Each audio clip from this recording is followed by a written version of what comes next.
थोड़े से गम में आंख क्यों नम होती है? थोड़े से गम में आंख क्यों नम होती है? जरा सी देर में ही हवा पूरब से पश्चिम होती है। थोड़ी ही देर में, और कितनी तेजी से सब कुछ बदलता है। भगवान महावीर स्वामी की बातें पूरी तरह से सत्य हैं। उत्पाद व्यय ध्रुवात्मक है संसार, पर्याय पर्याय है, पर्याय तात्कालिक है, त्रैकालिक नहीं। और द्रव्य द्रव्य है, त्रैकालिक है, तात्कालिक नहीं। पर्याय का काम है बदलना, और द्रव्य का स्वभाव पर निश्चित रहना ध्रुवत्व है। पल में पल से क्या हो जाए,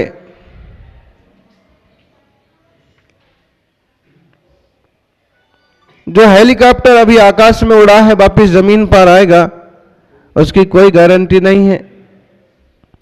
जो गाड़ी हाईवे पर निकली है, सड़क पर गई है, घर तक वापस आएगी, उसकी कोई गारंटी नहीं है। और जिसमें इस मशीनी जमाने में तो आपके जेब में रखा हुआ मोबाइल कब फट जाए और कब घायल कर दे, इसका भी कोई भरोसा नहीं है। मतलब ये समझ लीजिए कि अध्रुवता और अस्थिरता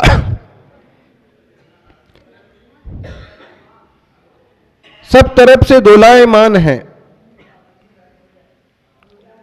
और आश्चर्य की बात है कि इस अत्यंत परिवर्तनशील संसार में व्यक्ति अपने आप को, अपने देह को ध्रुव मान करके, निश्चित मान करके राग द्वेष मोह के प्रपंच में ही पड़ा हुआ है।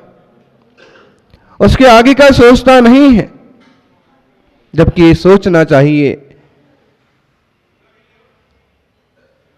कि पल में पल से क्या हो जाए पता नहीं तकदीर का। इसलिए धर्म ध्यानमय जीवन होना चाहिए। कैसे अनायास सब कुछ होता है, एक कल की घटना से आप देख लीजिए। और कैसे पुण्य आड़े आता है, इसका उदाहरण भी कल का यह प्रसंग है। देखिए, अच्छे से व्यवहार करते हैं, रोज व्यवहार करते हैं, अपने बल पर व्यवहार करते हैं, और मुनिराज व्यवहार कर रहे हैं। और जैसा मालूम पड़ा कि वह गाड़ी वाला भी श्रावक है और दर्शन करने के लिए आ रहा है, लेकिन बाजू में एक तरफ ट्रक है और किसी तरह का बचाव करने के चक्कर में वो गाड़ी महाराज जी के ऊपर चली गई। जो 80 साल के मुनिराज हैं और जो खेती करते थे पहले,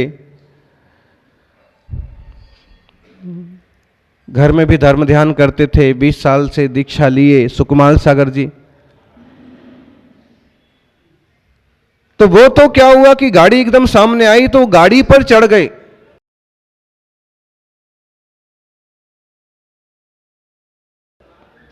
फोर व्हीलर स्विफ्ट, शायद वो गाड़ी पर सामने से जैसे वो सामने आई तो उनने एक कदम उसके ऊपर रखा। ऐसे अंदाज लगता है, एक महाराज जी भी ऐसे ही बता रहे थे कि एक महाराज ऊपर चढ़ गए, एक महाराज नीचे गिर गए। तो ये सुकुमार सागर जी पावरफुल है, हाइट है, तो शायद सामने उसको देख के वो चढ़ गए का मतलब टकराए तो वो ऊपर की ऊपर पांव रखा होगा। और लेकिन गाड़ी तो सरकने वाली होती है, तो पांव सरक गया, उल्टी जमीन पर सिर के बल, पीछे के बल गिरे, इसलिए बहुत ज्यादा चोट सिर पर आई, पांव में कम चोट है। और दूसरे मुनिराज गाड़ी के नीचे आ गए और पहिया उनके पांव पर से निकल गया। फिर भी आप देखिए, कोई वज्र का शरीर नहीं है, फिर भी हल्का सा ही फ्रैक्चर हुआ है, मांस टूट गया है, और बाकी जिसमें प्राण निकल जाना चाहिए उसमें कुछ भी नहीं हुआ, दोनों भी बेहोश नहीं हुए, उनका अपना आत्मबल है। उपसर्ग परिचय, उपसर्ग परिचय अपनी आंखों के सामने जीतने की उनकी भावना क्षमता का प्रतीक है। कोई दूसरा हो तो देख के ही घबरा जाए और बेहोश हो जाए, लेकिन वो देख भी रहे हैं, हो भी रहा है, फिर भी जाग रहे हैं। और सब कुछ होने के बाद भी रोना पीटना की बजाय कि हॉस्पिटल लेके जाओ की बजाय जितनी वेदना हो रही है उतने हाथ पांव तो पटक रहे हैं, लेकिन चीखने चिल्लाने का कोई काम नहीं है। तो यह वर्तमान काल में भी उपसर्ग परिचय जीतने का प्रत्यक्ष उदाहरण हो गया। उसके बाद भी गाड़ी वाला कहां गया है कि उसको बुलाओ, कि उसको पीटो, कि कुछ ऐसा कुछ नहीं, उस बारे में कोई बात ही नहीं कि किसने क्या किया है और कैसे हुआ है। वास्तव में उस जीव ने भी जानबूझ के तो किया नहीं, लेकिन कर्मों का योग संयोग कहां कैसे आता है, कैसे भोगना पड़ जाता है। हाँ, बहुत विचित्र योग है। कर्म के आगे किसी की नहीं चलती है। जैसा कर्म उदय में आता है वैसा भोगना पड़ता है। इसलिए किसी को दोष देना, पद्म पुराण जी का प्रसंग हमें याद में लेना चाहिए। जब गर्भवती सीता को और राम ने वनवास दे दिया, पूरा प्रसंग आपको मालूम होगा। वनवास के काल में राम सीता गए, सीता का हरण हुआ, सीता रावण के पास कहिए, उसकी वाटिका में कहिए रही। जब सीता को लेके राम वापस अयोध्या आए, युद्ध के बाद सब कुछ, सारी रामायण, दुनिया कहने से चूकती नहीं है, तो दोष लगाया किसी ने कि इतने समय तक रावण के घर में सीता रही, फिर राम ने सीता को ऐसे कैसे रख लिया, उनकी सील का क्या प्रमाण है।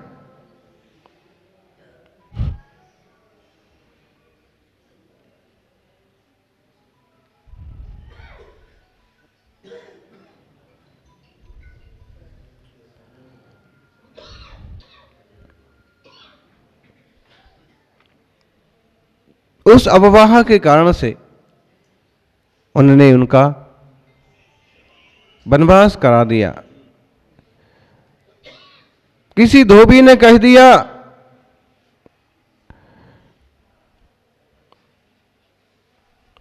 कि राम ने सीता को कैसे रख लिया। ये खबर पहुंच गई कि जब राम रख सकते हैं सदोष नारी को, तो मैं भी रख सकता हूं। मर्यादा की रक्षा के लिए राम ने गर्भवती सीता को वन में भेज दिया। और तब उन्होंने जो कहा कृतांत्र वक्र को, सेनापति को, कि जाके कहना जैसे लोक आपवाद के कारण से मुझे छोड़ दिया, वैसे धर्म को नहीं छोड़ना। आप अपने धर्म को मत छोड़िए, अपनी शांति को मत छोड़िए, अपने सम्यक मार्ग को मत छोड़िए।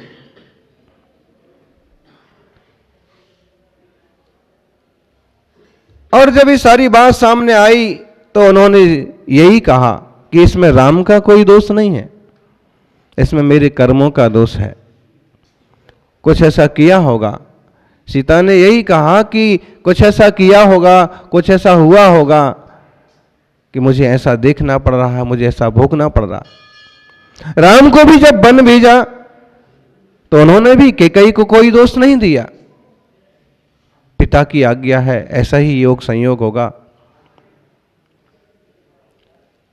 तीर्थंकरों पर उपसर्ग आए, मुनि राजों पर उपसर्ग आए, उन्होंने किसी और को दोष नहीं दिया, अपितु अपनी साधना में, अपनी शांतता में, अपनी निर्मलता में इतने लीन हो गए कि पापों का, कर्मों का नाश करके सिद्ध हो गए, शुद्ध हो गए, भव के पार हो गए।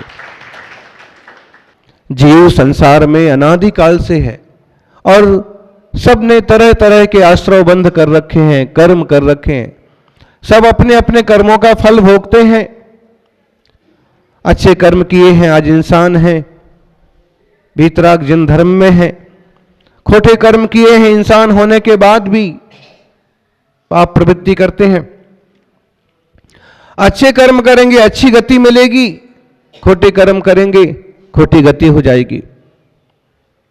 इंसानों में भी तो कितने तरह के इंसान है, कोई बहुत सुखी है और कोई बहुत दुखी है, बहुत अमीर है, कोई बहुत गरीब है, कोई बहुत सम्मान पाता है, कोई अपमान पाता है।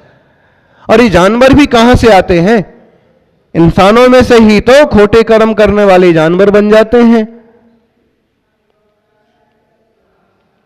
सौभाग्यशाली हैं। 84 लाख योनियों में 4 गतियों में हमें मनुष्य गति हासिल हुई है।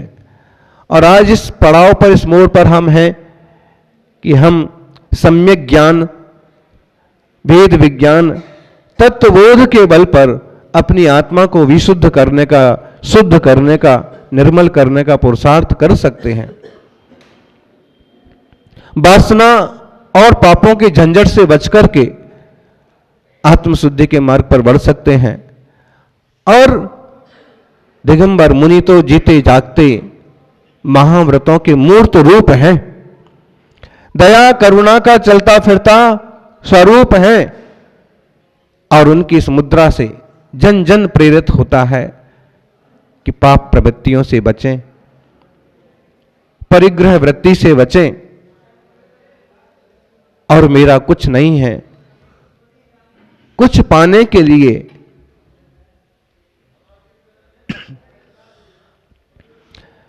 कुछ भी उपक्रम करने की जरूरत नहीं है।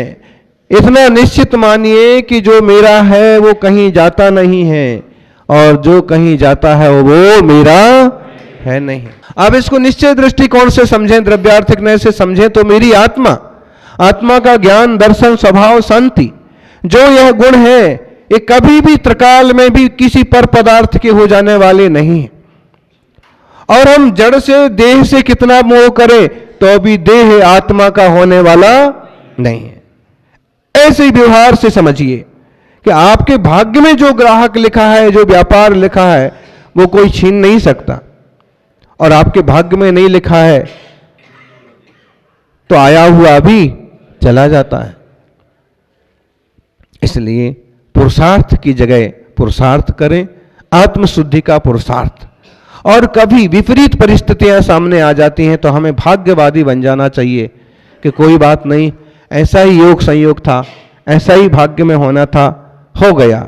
इस पर ज्यादा रिएक्शन करने की जरूरत नहीं है। एक्शन और रिएक्शन बात को बढ़ाते ही हैं। हम तो सिर्फ इतना करें कि आगे ऐसी घटना ना बन पाए, सावधानी रखें, विवेक रखें, और सब कुछ ध्यान रखते रखते होनहार तो होके रहती है। राज तिलक की मंगल वेला और वनवास जाने की बेला भी बन जाती है। महावीर प्रभु जैसे तीर्थंकरों पर भी उपसर्ग आ जाया करते हैं। और क्या दोष दें किसी के लिए। पिपलखुंट से बिहार हुआ था और उस समय तो ढेर सारे पुलिस और लंदन से एक बीबीसी की टीम आई थी, पूरी 12-15 उनके पूरे सदस्य सब, और 500,000 श्रावक सब सड़क से ही जा रहे थे। मधुमक्खियों का उपसर्ग हुआ था, हजारों मधुमक्खियों ने साधुओं को घायल कर दिया। लेकिन साधु साधु होता है, और वहीं ध्यान में बैठ गए, ना किसी मधुमक्खी को मारा और ना किसी व्यक्ति को दोष दिया। ये सहनशीलता का, साधुता का ही मार्ग है। कई लोग, कई साधु नामधारी लोग कहते ना कि मौका आने पर माला छोड़ के भाला भी उठा सकते हैं। ये साधु का काम नहीं है। अभी सलूमबर में एक सर्वधर्म सभा हुई तो हमने यही कहा कि माला छोड़ करके भाला उठाने की जरूरत नहीं है। माला ही इतने ढंग से फेरो कि जिस किसी को आशीर्वाद दो वही देश की रक्षा करने के लिए, समाज की रक्षा करने के लिए समर्थ हो जाए। तुम्हें खुद करने की क्या जरूरत पड़ी है? तुम अपनी साधना कर लो। और साधु भी अगर गृहस्थ की तरह सोचने लगेंगे,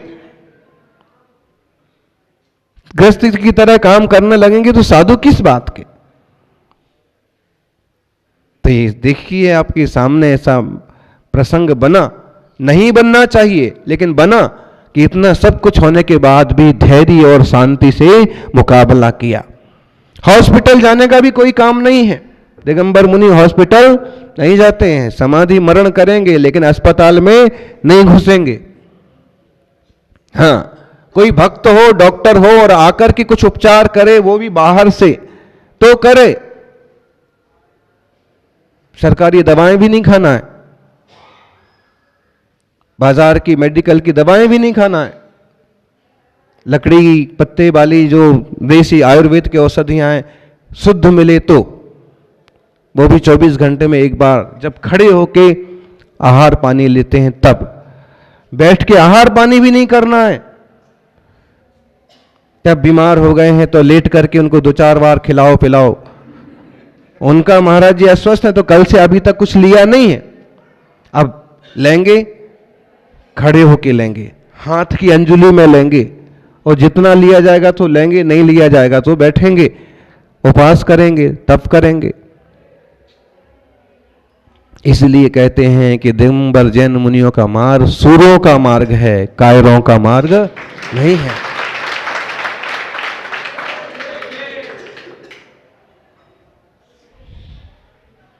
वास्तव में, क्योंकि औरों को जीतने के लिए जितनी पावर लगती है, खुद को जीतने के लिए उससे कई गुना पावर लगती। हमें इस बात को कंट्रोल करना है कि हम किसी को कुछ नहीं करेंगे, बहुत पावर लगती इसको। गाली देने में पावर, गुस्सा आ ही रहा है, कल हुआ ना ओम नमः शिवाय,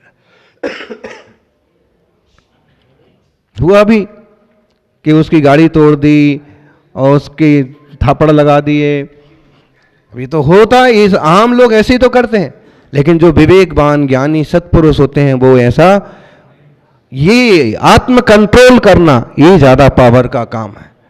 मारना आसान है क्योंकि आम लोग करते ही हैं कि उसने गलती की, पीटो, लेकिन उसकी भी परिस्थिति समझ जाना, उसकी भी आत्मा का सम्मान रख लेना, ये कोई ज्ञानी के बस की बात है यार। ओम नमः शिवाय। सबका मंगल हो, सब सुखमय रहें, और कोई विकल्प लेने की बजाय जाप नमोकार मंत्र की जारी रखें। जय बोलिए 24 तीर्थंकर भगवान की।